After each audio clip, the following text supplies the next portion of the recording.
During the pandemic, this community has exploded in popularity. Antiwork wasn't just a subreddit, it was a movement. And a big one at that. However, something happened in 2022. Why do you like the idea of being home, not working? That changed everything.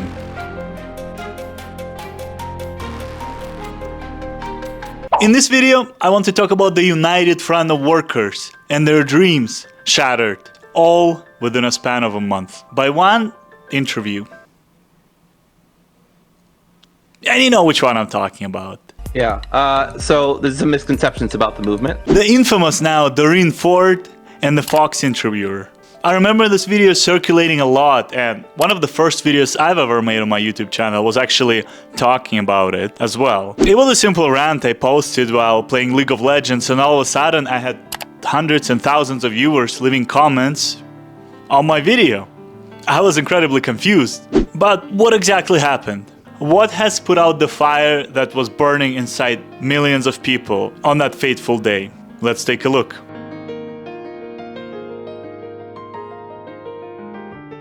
First, let's look at what happened in the past. How this community came to prominence, what propelled it into the spotlight, what happened on that fateful day. This isn't slave labor. The aftermath of the interview over the next week or so. And 3 years later, what have we learned? What has changed? What are we dealing with now? Let's take a look. Are you encouraging people to be lazy?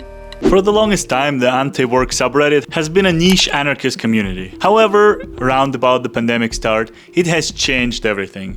Within just over a year, it went from 100,000 users to close to 2 million.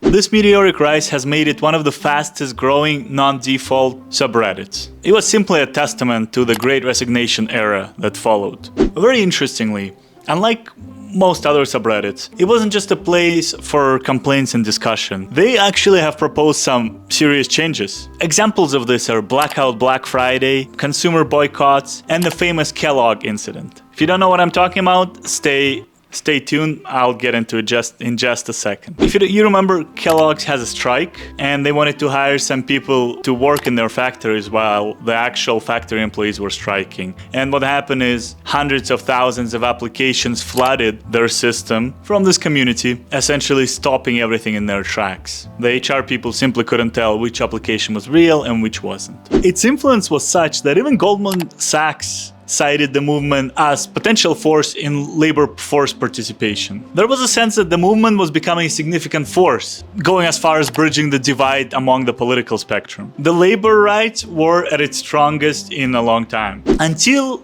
the fateful day.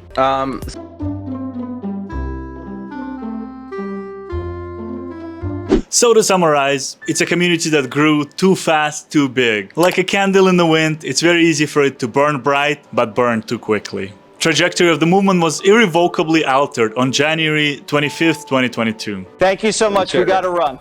We gotta pay the bills.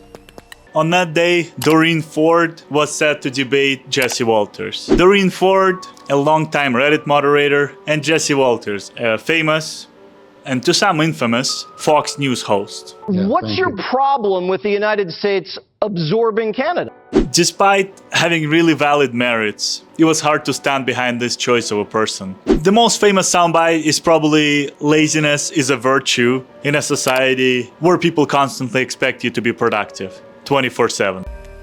So I think laziness is a virtue in a society where people constantly want you to be productive 24/7. Jesse Walters, of course, appeared openly contemptuous. Looking at the interview, it did seem set up. Doreen Ford was set to fail. However, it doesn't excuse the moderators and the movement picking a non-media savvy person to do such a big interview. Interestingly enough, the users in the subreddit actively voted against Doreen Ford to participate at the interview, perhaps knowing that they weren't media savvy, perhaps for some other reason. However, Ford proceeded. The appearance of the moderator, as you've all seen probably, can only be described as not prepared for the environment and the interview. You can also say the same thing about the lighting and the background. Sure. I mean, I think as much as people want. I mean, I personally work. I have like a 25 hour work weeks. And just like that, the movement that was propelled into the pantheon by people was taken down by these same people. What happened over the next few days can only be described as insane.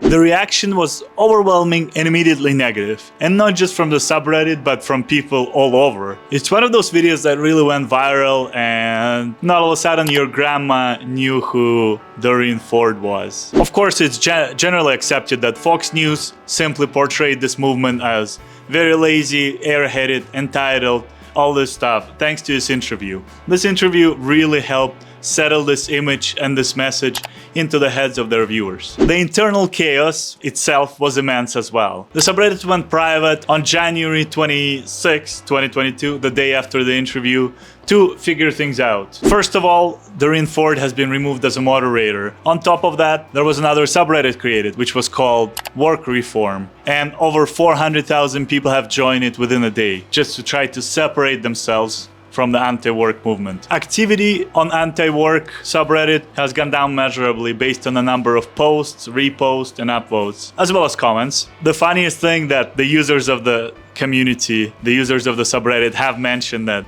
this movement has suffered a massive blow for virtually no reason. There was no reason to do this interview.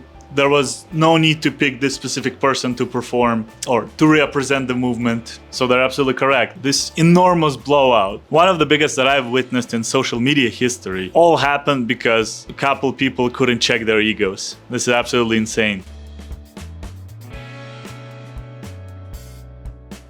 At this moment, the narrative still stays. That one interview essentially self-destructed the movement on its way to becoming a powerful and notable one, actually able to bring change to people. Of course, the subreddit is still there. It's actually bigger than it was before, back in 2022. However, there is no cohesive, strong message anymore that stands for the workers' actions and reforms. A big thing here is the movement was supposed to join everybody from the political spectrum, at least the working class anyways. The blue-collar workers from all 50 states could forge some common ground, which unfortunately has been squandered. On top of that, there was a lot of internal struggle. Whether this community was for a work reform, so improve workers' conditions, this kind of stuff, versus simply not working at all, which would not be as popular with as many people.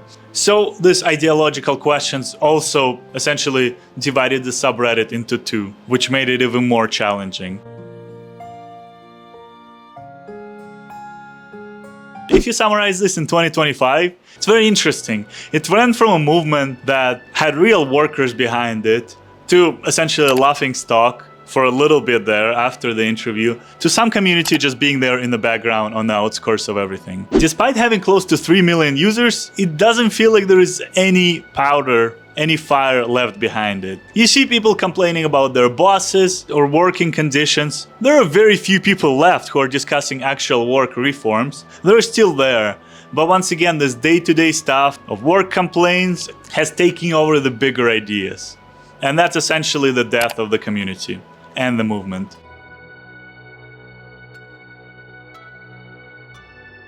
So this is the cautionary tale of the anti-work movement and subreddit. Like Icarus, it flew way too close to the sun, and we all know how that story ended. The movement had a lot of fire in it, but unfortunately it wasn't ready to get in the spotlight yet. And what do you do, Doreen?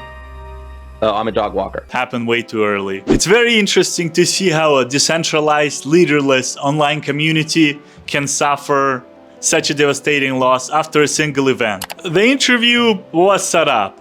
However, it wasn't the interviewer or the network that exposed the issues and the cracks in representation and message control coming from the moderators and from the movement. But I would love to teach. I would love to, work with people. While the subreddit is still around, its potential to move things and change things in the real world is severely diminished. Again, it's very interesting to see how one little interview has changed everything and fractured a community that really at some point had potential to change things. Oh well, what can we do?